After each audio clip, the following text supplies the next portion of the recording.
wherever you may be, however you may be listening. Thank you so much for tuning in to another edition of the Cardinals on SI podcast. My name is Don Andrew, and joined every week by my main squeeze, Richie Bradshaw. Richie, the Arizona Cardinals walked into State Farm Stadium today.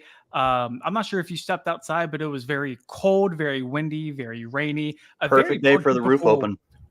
Perfect day for the roof to be open, and a perfect day for Chicago Bear football weather. It seems like the prototypical Midwest day, but it was the Arizona Cardinals who had themselves today, winning 29-9 over the Chicago Bears. First, we got to talk about the roof. I could not believe that. Do you know if rain was in the weather forecast? For that, man? Was rain in the forecast? I did not check the forecast, but I'm not a meteorologist. I feel like you got to be ahead on that. That's a bad decision. Yeah, I got the email that the roof was open on Saturday, and normally they tell you like, hey, dress accordingly. I don't think they mentioned to anybody you should bring ponchos. They opened the roof up, and then it starts piss pouring. And I'm sitting there in the press box like, is this real? And then by the time they closed the roof after it like started the rain, the rain stopped. Yeah. Right. But that was pretty much they didn't stop the game. No, dude, they wouldn't stop the game. Oh no, I get that for sure. I think it would have been hilarious. They were like, we're gonna take a 10-minute TV timeout. We gotta close the roof. Yeah, 10-minute TV timeout. Don't tell the NFL about that and give them any ideas because they will do that. I can only watch so many Burger King commercials, man. 29-9 win over the Chicago Bears. Richie, I feel like it was a victory from start to finish where Arizona felt not in control. But I never really felt like the Cardinals allowed the Bears to get going, despite the Marvin Harrison Jr. fumble, despite the numerous trips the Chicago had in Arizona territory, despite the offense sputtering at times throughout the course of the four quarters. For Kyler Murray to only have 100 and some odd passing yards, for him to throw no touchdowns, and for the defense to show up like they did, it's a very, I guess, like reverse of ideologies of how people thought this Arizona Cardinals season was going to go. Everybody had thought going into 2024, it's going to have to be the offense that carried them, and the defense would hopefully step up whenever they were able to be. It was the defense that stepped up today. It has been the defense that has stepped up in recent weeks to help push the Cardinals to victory. And today was just another example of that. The third game this season where they have shut a team out in the second half. So the Bears today, and then the Lions, and then the 49ers as well.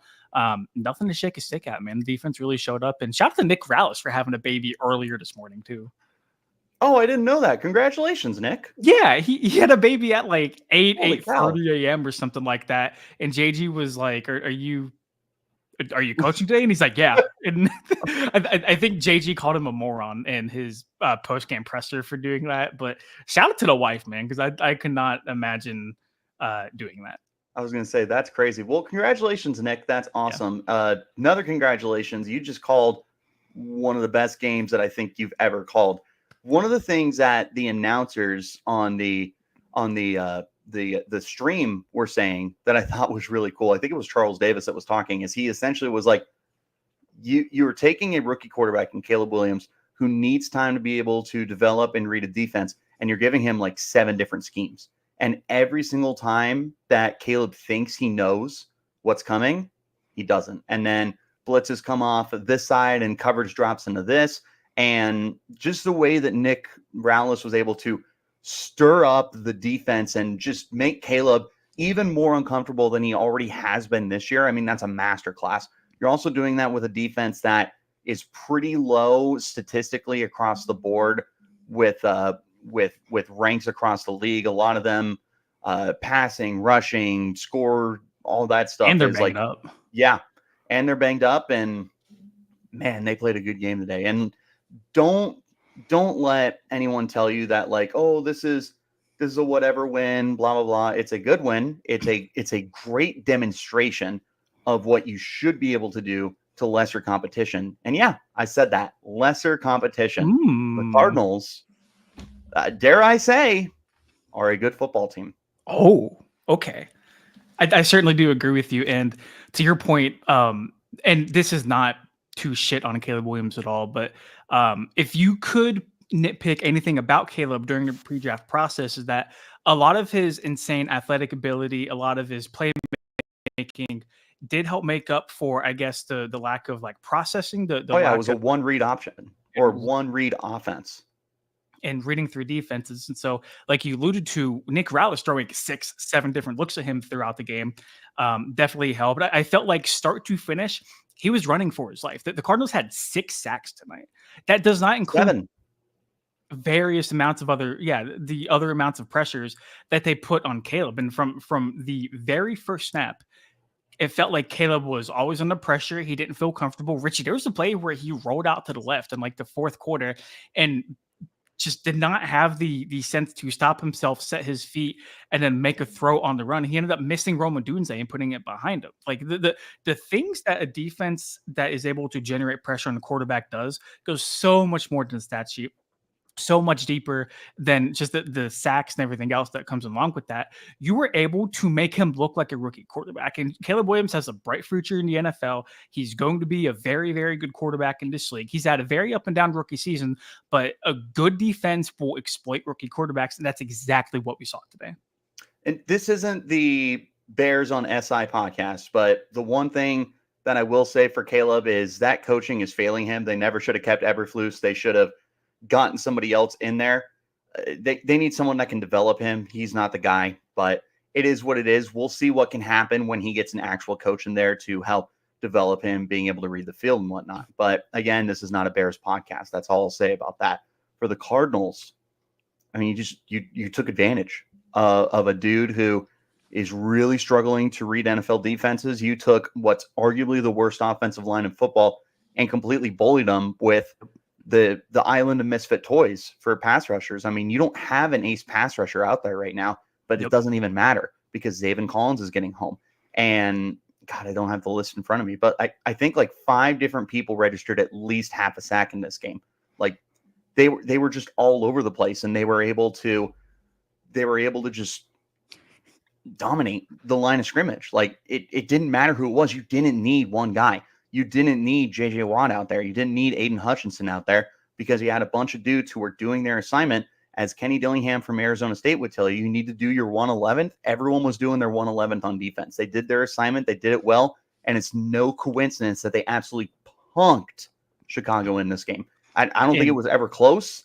I also will tell you, I know we're talking about defense right now. Yeah. And to close the first half, when DeMercado broke off that touchdown, that felt like the dagger. Yep. I would felt like agree. Game over. The Bears are completely defeated after that run. And my God, was that a fun run. That was vicious. It never should have happened. There was no reason that the Bears were that unprepared on defense. That wasn't even the intent of the play. That was not supposed to be a 53-yard rushing touchdown with 12 seconds left and 2 timeouts. They needed 5 or 10 yards to put themselves into Chad Ryland field goal range, which, like, love him. Sidebar, he's been phenomenal. And, like, gotta get do not expect Matt Prater to come off injured reserve the rest of the season with Ryland kicking like he is. That play was supposed to be, hey, get us a couple yards, we'll call a timeout, we'll get Chad Ryland out there, and then we'll go from there. And for DeMercado to turn the Jets on like that, and like I've been very adamant that Michael Carter, talent-wise, is probably the second best running back in that room. There was a lot of people upset with DeMercado being picked over Michael Carter for the active roster. I was wrong. I understood why people were upset, but I also saw the special teams and the third down blocking that he provided that Carter may have necessarily not provided, on top of, I think, like a $3 million price tag that the Cardinals saved. Shout out to Harley in the background.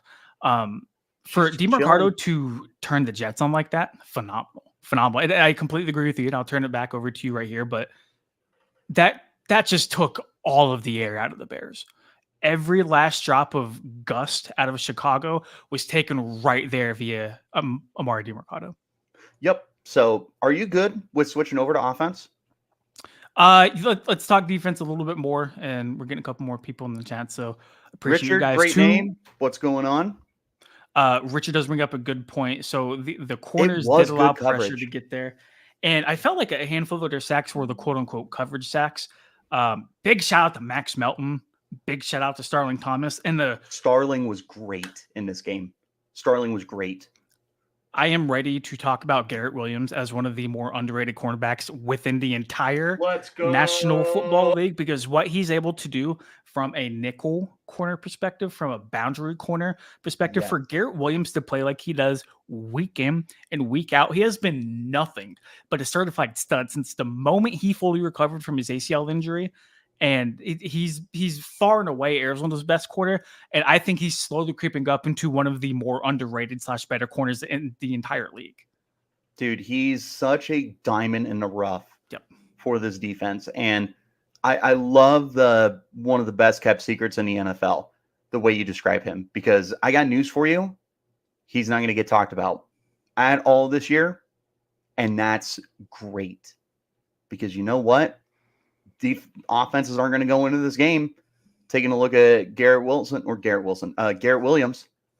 They're going to be taking a look at the pass rush. Zaven Collins, how do we slow him down? They're going to be looking at Buda Baker. I don't know brother.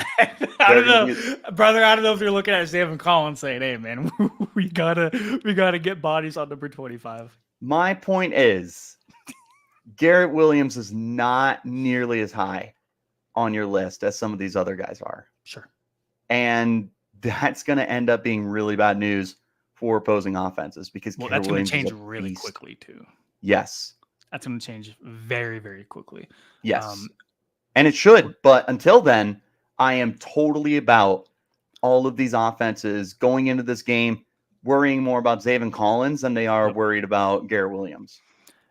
One thing not a lot of people have talked about, to hold DeAndre Swift to 51 rushing yards on 16 attempts, 3.2 yards per carry. With the run he's been on, he's been unstoppable. The last month, he's been unstoppable. Are we talking about the same Cardinals team we've been talking about for the entire season? No. Because it feels like this defense has completely flipped the script and completely flipped the narrative. And granted, are the Chicago Bears a Super Bowl team? Absolutely not. But Richie, good teams make bad teams look bad. And today we saw a perfect example of that. The Cardinals themselves are not a Super Bowl team, but when you face inferior competition, that's what happens. That is what's supposed to happen when you're a well-oiled machine like Jonathan Gannon wants his Cardinals team to be. And for at least 60 minutes at State Farm Stadium for 1 week, Cardinals fans got to see it. I appreciate you doubling down with me that this is inferior competition. You are very welcome. So to wrap up the defensive talk, I mean, Buda Baker, phenomenal, 12 total tackles. He continues to be everything the Cardinals have wanted him to be. Monty Osborne came out and said they're not going to trade him at the deadline, which I think is absolutely the right move to move on from Buda. Before you're contending, yeah, you need to hold on to him. Right, like push off-season stuff away for a little bit. Just worry about this year. Also, I wouldn't be surprised if they got a contract extension with him. I don't know where they're currently at with that. Why not? Absolutely. Well, I think they really like Adrian Taylor-Demerson too, but the problem is that you don't want to pay Buda, because I think Jalen Thompson either next season or the year after is also going to be due for a new extension. And it's like, are you going to keep two of the highest paid safeties in football? Like, would you rather allocate some of those resources anywhere? But that's a topic for another time. I was going to say, do you want the better guy or do you want the younger guy? I mean, just looking at guys who got the quarterback today, I mean, Kaiser White, Dante Stills, Xavier Thomas. Finally, we got Xavier Thomas run. Yes. Finally. We saw him explode in preseason. We saw this pass rush decimated by injuries, both during the preseason and regular season. Xavier Thomas, I've been pounding the table for him to play, and I'm so glad he finally flashed, excuse me, a little bit of what he's able to do. Jesse Luketa, the LJ Collier. I mean, I saw a stat, I think by NFL Next Gen Stats, that said the Cardinals had 12 different people register a pass rush or like a quarterback rush or a hurry, whatever that stat is, man, in the first half. And I think they're the first team in like 2 years to do so. And it was effective. That's the difference. It wasn't out of necessity that you did it. It wasn't injuries. It wasn't bad play. It wasn't out of necessity because it wasn't working and you were trying different stuff. It was because it was working. And you were like, why don't we keep mixing it up? Because again, Caleb can't figure this out. It's not even just a Caleb thing. There's a lot of young quarterbacks that if they went up against the way Nick Rallis called the defense today, are struggling a little bit. They had so many different alignments. They had so many different coverages and packages that they were running. It was so impossible for Caleb to keep up. It would be really hard for Bryce Young or Jaden Daniels or Will Levis or Drake May or any other of these really young quarterbacks that are shining right now. They would also have problems with the way that this defense was run. So Nick Rallis was just absolutely in his bag. I love the aggressiveness that he took with a young quarterback, because you can't do this against Josh Allen. There's a reason why we did not see this approach against Josh Allen or against Jared Goff or against Matthew Stafford, but you did see it against Caleb Williams because you could take advantage of him. Yeah, and to your point earlier, they already faced Jaden Daniels. Like we saw previously what they looked like against a rookie quarterback. And I think, honestly, I think Jaden is a different beast when you take into account his ability to run the football and use his legs. But more than anything, he was a rookie quarterback. And I think they learned a lot from that first experience. And I definitely think that factored in to the game plan today, because they did not blitz Jaden Daniels like they got after Caleb Williams today. The Cardinals entering week 9 had one of the lowest blitz percentages in the league. They don't bring pressure a lot. It's like the exact opposite of like Steve Spagnuolo or like Brian Flores, or, some of those coordinators who get crazy aggressive, which, is good or bad depending on who you talk to. But Rallis, for better or worse, generally does not blitz a whole lot. But I thought today, the times where he decided to push that button, the opportunities he took where it's second medium, it's third medium, it's third and long. Let's dial the pressure up. Let's get after his ass. Let's make him either get out of the pocket, or let's make him make a quick throw or a bad throw. And we saw what happened over the course of 60 minutes. Caleb's going to make plays. Like, these guys are in the NFL for a reason. Those are going to happen. It is what it is. But if you can just minimize his abilities and what he can do, that's exactly what we saw today. Exactly what we saw today. I don't want to call it a perfect game plan, but Richie Bradshaw, it was so close to being exactly that. Donnie Druin, it was a perfect game script, is what I'll tell you. Okay. I love the way that you brought up that the blitzing was not every down. Mm-hmm. It was when it was appropriate. Based off the situation, second and short, third and long, whatever it was, Rallis dialed up his defense to play accordingly. You weren't going to see him do some kind of engage 8 pass rush when it was not the right time to do it. You weren't going to see him drop 8 guys into coverage when it wasn't appropriate to do it. You saw him take a look at the situation, and he said, okay, this is the direction we're going to go. This is how it's going to work. The game script that was laid in front of him was perfect. Every single opportunity that was placed in front of him, every single wrinkle that he could have seen was taken care of. And he was very thorough in the way that he was able to prepare for it and the way that he was able to execute. So maybe not the perfect game plan, but the perfect game script. Because when the opportunity arose, no matter what it was, short yardage, long yardage, going for it on fourth down, in the red zone, whatever, Rallis had something ready. And I imagine he probably had 2 or 3 other options as well. That with how detailed this game was called, I'm sure he was 3 deep in his playbook, ready for anything. I think you're right. I think you perfectly said it. I do want to talk about Kyler Murray a little bit, and shout out to Richie for dropping this in the chat. Good name. Today was one of the not odd, but off days where Kyler just did not. It was quiet. Yeah, and like that is perfectly fine. Like Kyler Murray does not have to be Superman in an ideal world. He doesn't have to play the role of Superman every week in order for you to win. He will have help from the rushing attack. He will have help from the defense, forcing and generating turnovers, getting premier field position. He doesn't have to go for 300 like he did last week against the Dolphins, right? That being said, we talked to him post-game, and he said he felt like he could have played a little bit better. His numbers weren't bad, 13 of 20, 154 yards. He was sacked 3 times, but like one of them, like Yade for a whole, like literally ran into him. Like it felt like I was playing NCAA. Dude, I texted you. I was like, getting sacked by your own lineman is just nasty business. You saw the Um, replay and you were like, I'm pretty sure Froholt thought he was pass rushing on that. It um, 100% looked like he pulled him down. to answer this really quick, JG does help with the game plan on defense. He's a defensive guy. Obviously, he was a DC for the Eagles. Never went to the Super Bowl a couple years ago. I don't think he calls the defense though. I think he's very much not like a CEO, but he lets people fill their roles. So He's the he head does have coach. a yeah, He he has does head have coach an input. responsibilities. Yeah, he does not call the defensive plays from my understanding.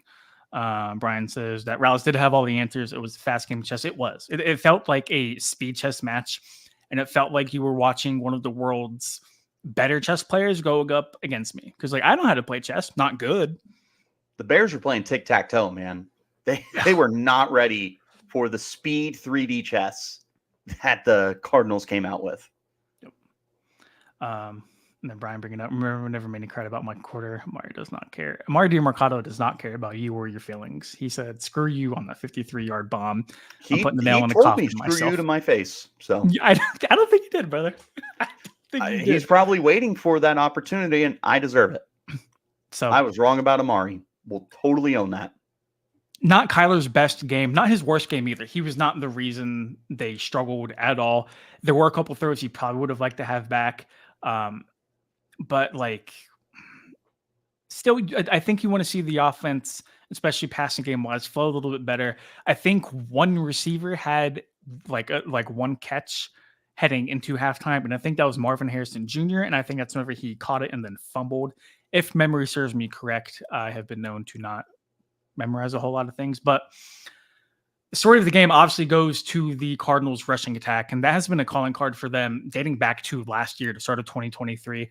More than anything, Richie, this is a team that is going to be physical. They want to run the FUCK out of the football at all possible times, and for them to do that at a very high level, 213 yards rushing, James Conner over a buck, over 100, second time in the last 3 weeks, his fourth game of the year doing so already.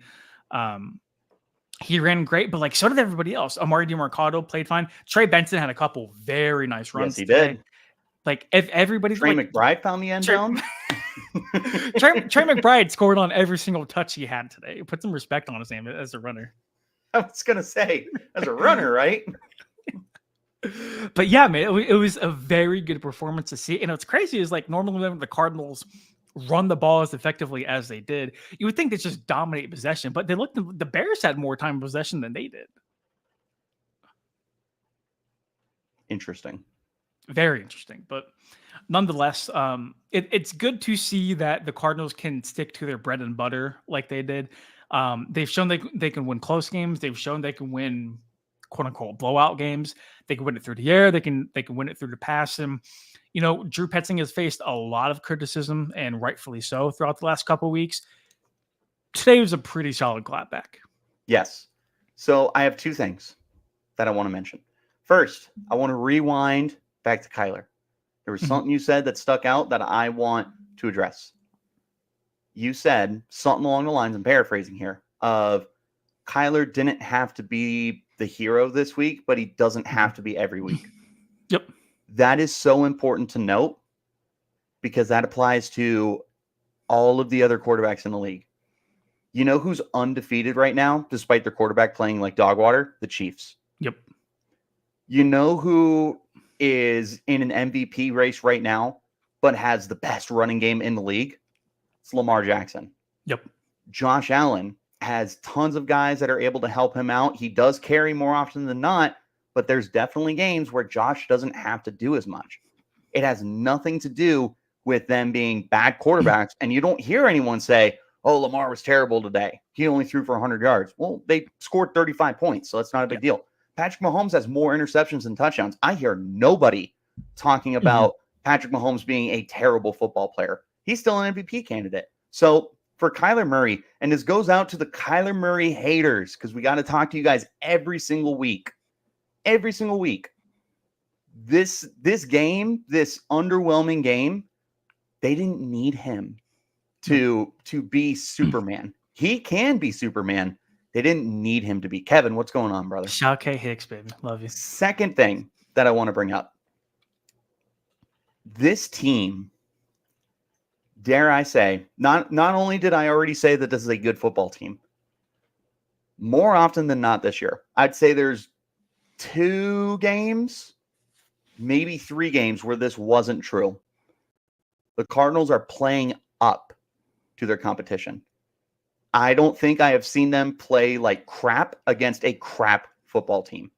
They've had bad games. Washington, Detroit wasn't a good game. Buffalo was kind of a tale of 2 halves. But look at the 49ers. They just went to the Super Bowl. Cardinals were the better team in San Francisco.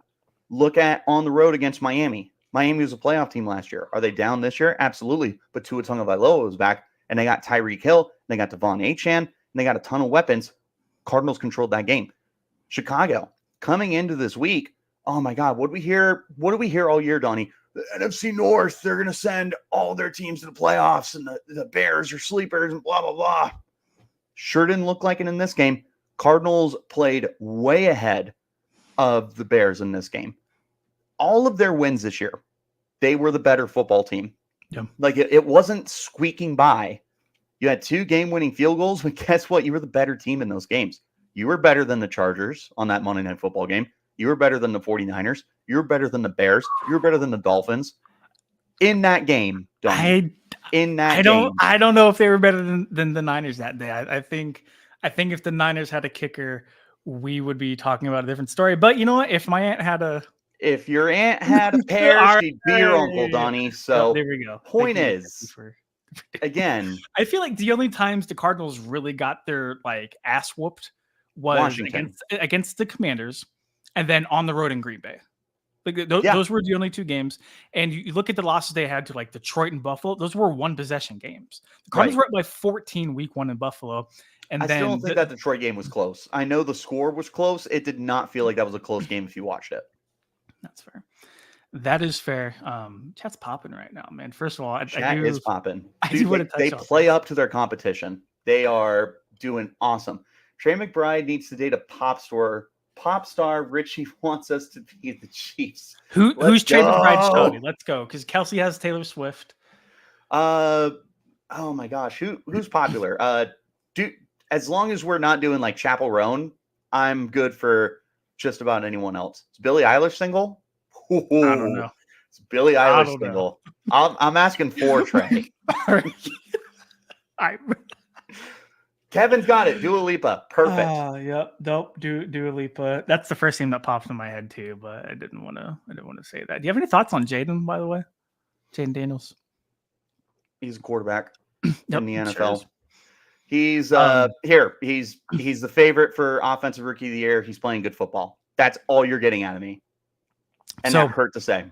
I do want to touch on Brian's point because we've harped on this show, podcast, channel, whatever you want to call it, a lot, that the difference between the 2024 Cardinals and the 2023 Cardinals, Richie, was that last year's version, there were really no expectations. There was no standard to be met.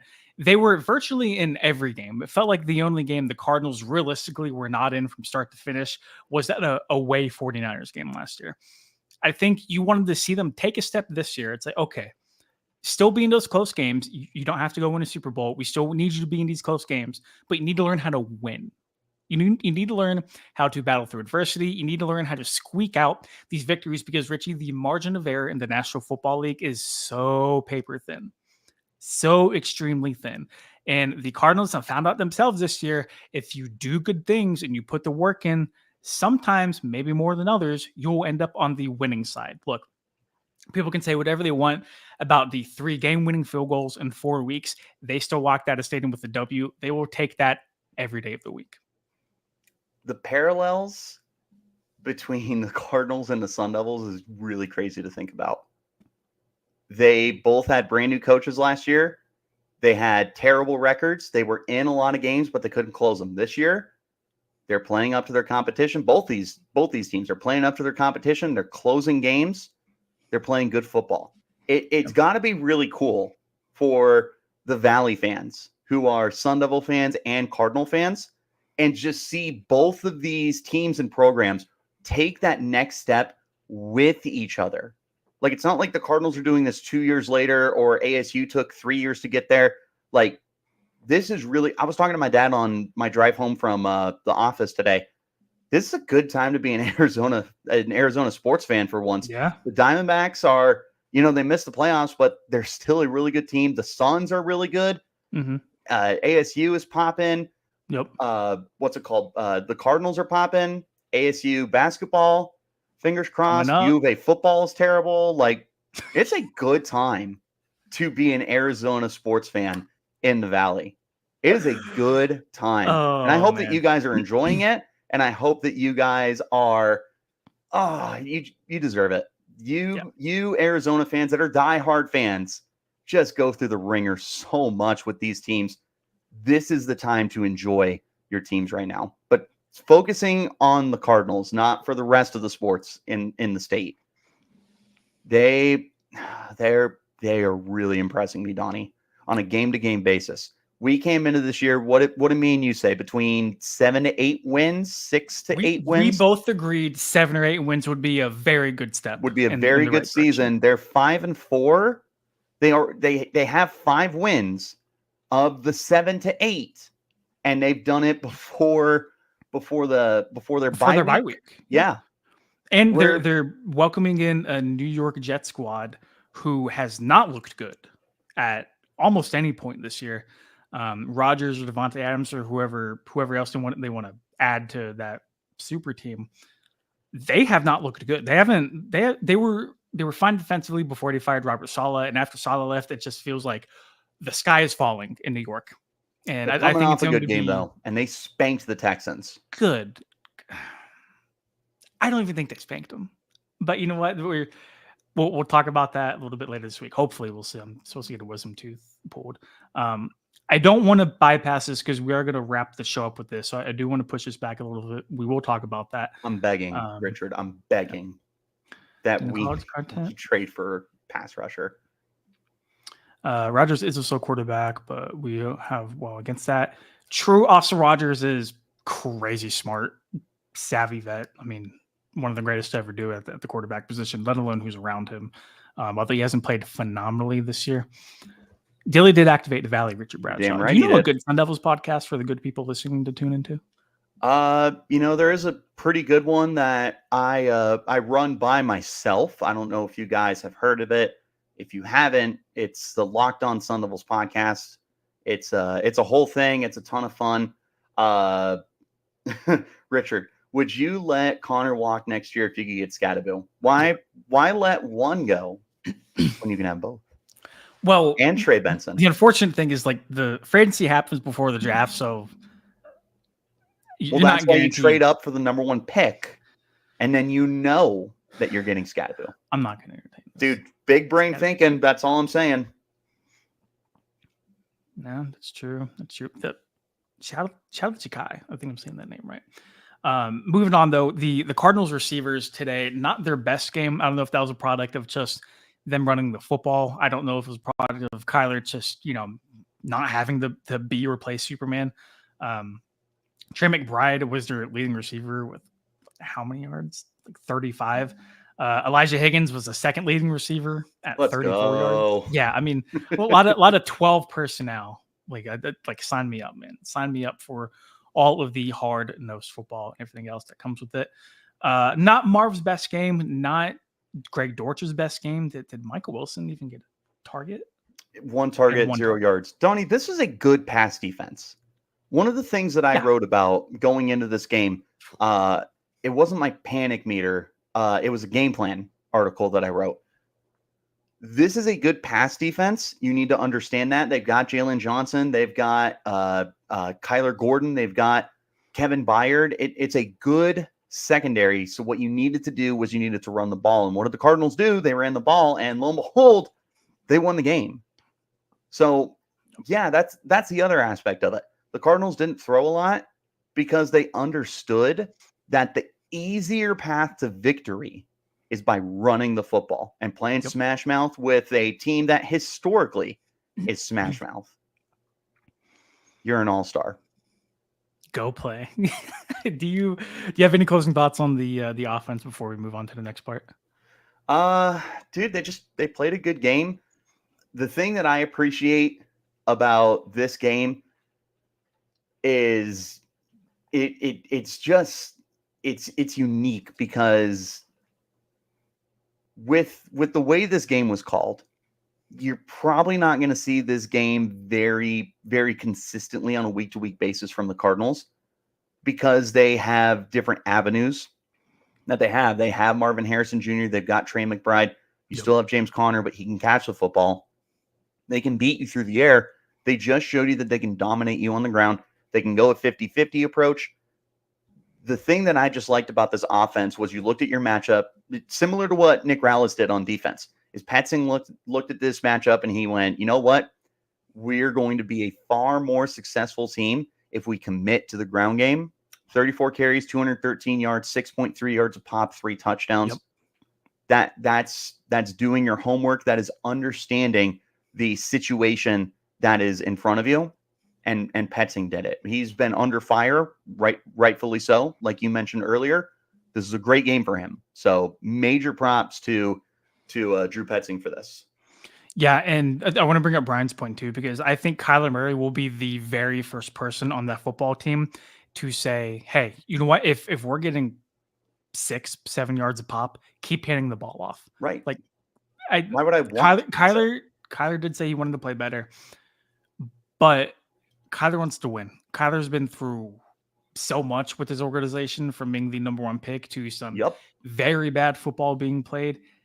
He just wants to win, man. So if that involves handing the ball off 30 times a game, him only throwing 20 times a game, is what it is. So long as they win, so long as they're equipped to do it in that fashion, and they are, and he'll be more than happy to air it out too.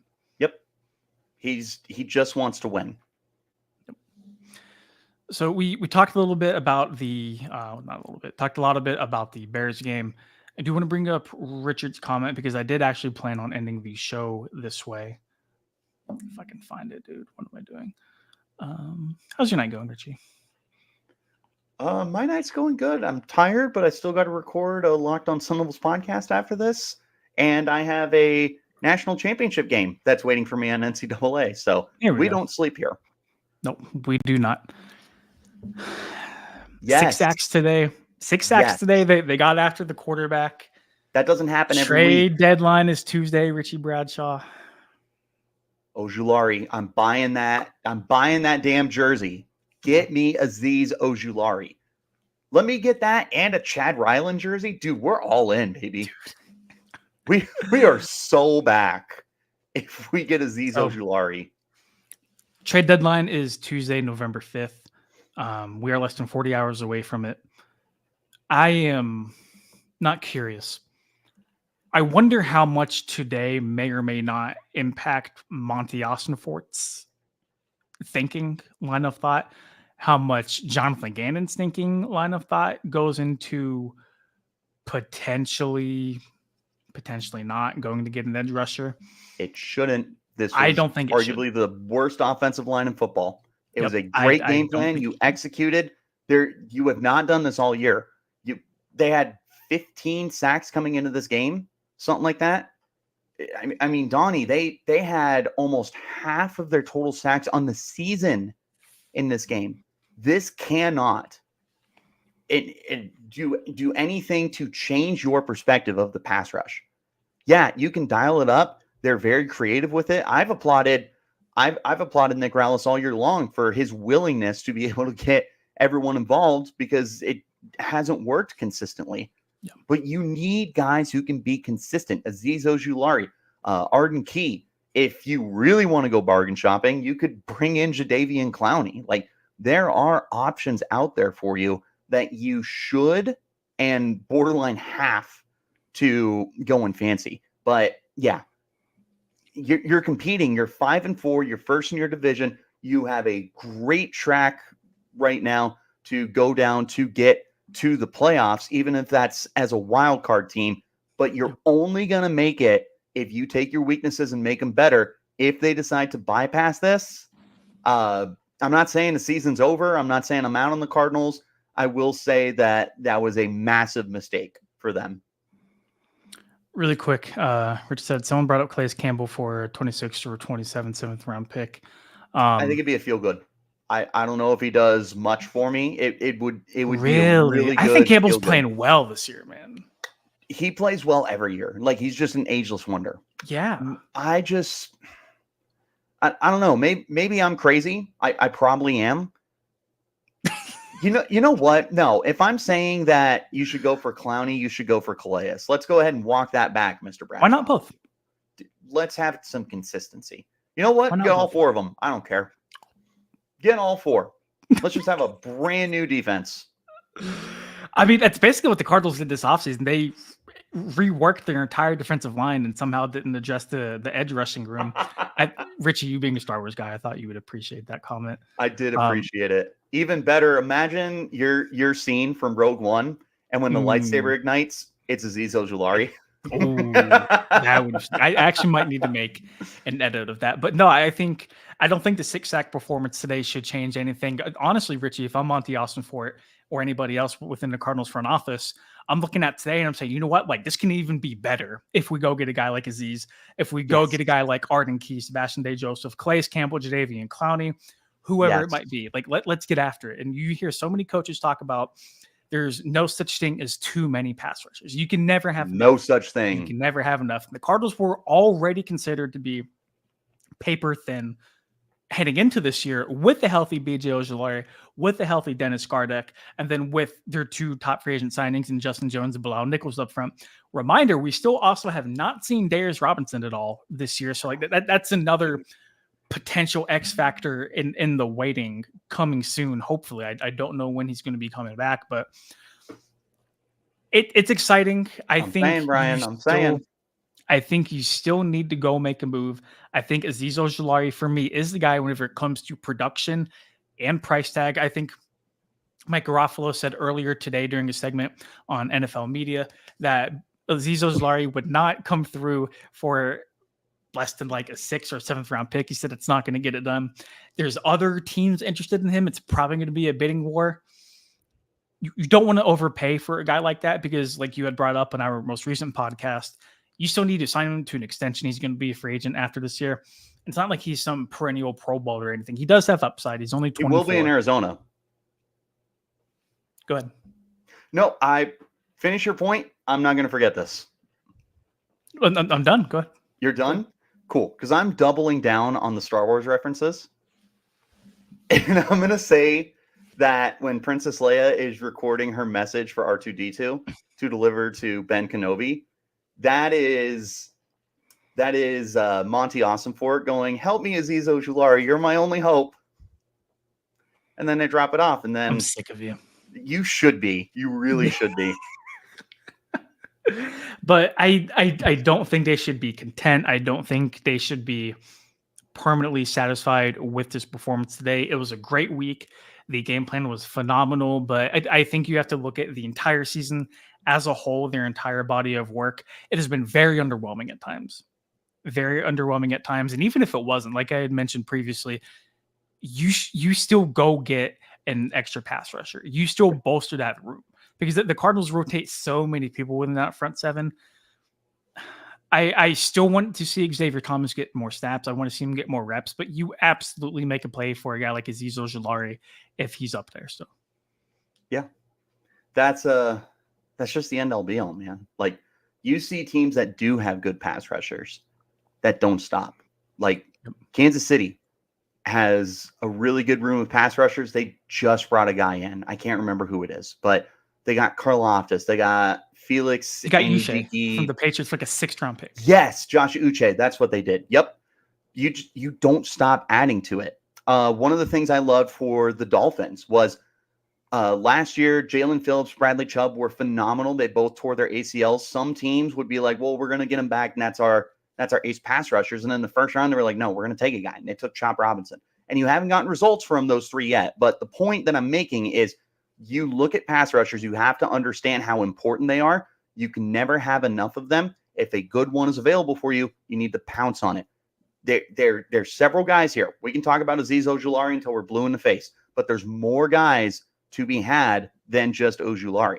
You have a chance to get them. You need to add them. It's just as cut, dry, and simple as that, Mr. Druin. And for what it's worth, I was a huge Arden Key guy back in the Yep. 2018 draft. That I was remember. actually edge 2 for me behind Harold Landry. I liked the two of them over Bradley Chubb. Huge Arden Key guy. I'd be Over the 5% moon. less excited. I would still be over the moon, but it just wouldn't be Azeez Ojulari. But don't get me wrong, I'm still doing some jumping jacks and maybe trying a backflip before I slip and crack my ribs or something. I don't know. Dude, I'm old. I can't do this stuff. I got arthritis in my knees. Do you really? Yes, I do. That's why I can't move out of Arizona. Everyone's like, you need to go to a place where it's cold. And I'm like, my knees hurt just thinking about the cold weather. Oh, brother, you're cooked. Dude, why do you think I suck at the turkey bowl besides the fact I can't catch? That's Gee, probably the biggest reason. can you please drop your social media handles so your fellow Star Wars nerds can follow you? Yeah, it's at Richie Brats 36. Here, I'll go ahead and add it to the little thing here that we can do. Yeah, this was an awesome episode to just nerd out about Star Wars. And reminder, Donnie started it. Donnie started it. I ran with it. I'm not a huge. I like Star Wars. I do like it. I just haven't had the time to dive in and get like crazy deep into it. But I'm super casual. I don't know all the like legend stuff and everything. I'm really just the trilogy, some of the side stuff, and a little bit of Clone Wars. I'm not super into it. You know what I'm super into. And you're going to have to sit down one of these days. And I'm going to tell you that when Aragorn kicked that helmet from the Uruk-hai, he broke his toe. It's just it's a passing of the torch for Lord of the Rings diehards like myself. Richie, do you have anything else to add for today's game before we head out of here? Just a reminder, this is an Arizona Cardinals podcast. I know we got a little off track, but we do talk about the Arizona Cardinals here on Arizona Cardinals from SI. Just a reminder, like this is still an Arizona Cardinals podcast. Sometimes, but I mean, yeah, it's a good win, like not a needed win. Obviously, you need wins. I call it a needed win. I think it was a good win because it was not something we've seen the last few weeks where they've had to like scrape by and kick a game-winning field goal. And like it is good to see the Cardinals do that. It is nice to see Kyler Murray operate in that 2-minute offense and prove he can still do stuff to a very high level in that extent. But also on the same token, it was very good just to see them control a game from basically start to finish. Yep. Nope. It was a good game. It was a great win. I would say it was a needed win. I'd borderline say that was a statement win to show that you can string wins together. You're not a fluky team and you can beat the teams you're supposed to beat. This win did a ton, in my opinion, for the confidence of the Cardinal fans and for the national perception of the Cardinal fans. This is a team that's in the top half of the league. They are a top 16 football team at the absolute worst right now. Yep. And I think this is the perfect note to end this on. The Cardinals blew up the tanking Death Star. Not that they were tanking anyways. For Richie Bradshaw, I am Donnie Drew, and thank you so much for tuning in to another edition of the Cardinals on SI podcast. Follow Richie on Twitter at RichieBrads36. Follow me at Donnie Drew. Stay tuned. I don't know if we're going to be recording this week because I am supposed to get my wisdom tooth removed. I think we should especially record with getting your wisdom tooth removed. Hopefully it's not. So I got one removed right before training camp, and they were able to do like local anesthesia on it. Like I didn't have to go under or anything.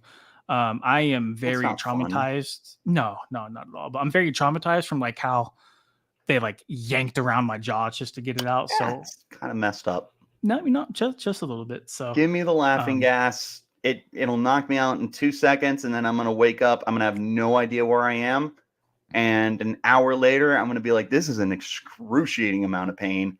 I need something to take the edge off."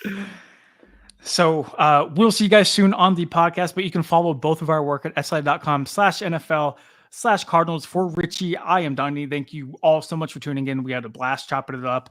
We're going to have to do this again soon, man. We will have to do this again soon on a podcast that talks about the Arizona Cardinals, Mr. Druin. Absolutely. All right, guys. Hope you have a good night. Catch y'all later.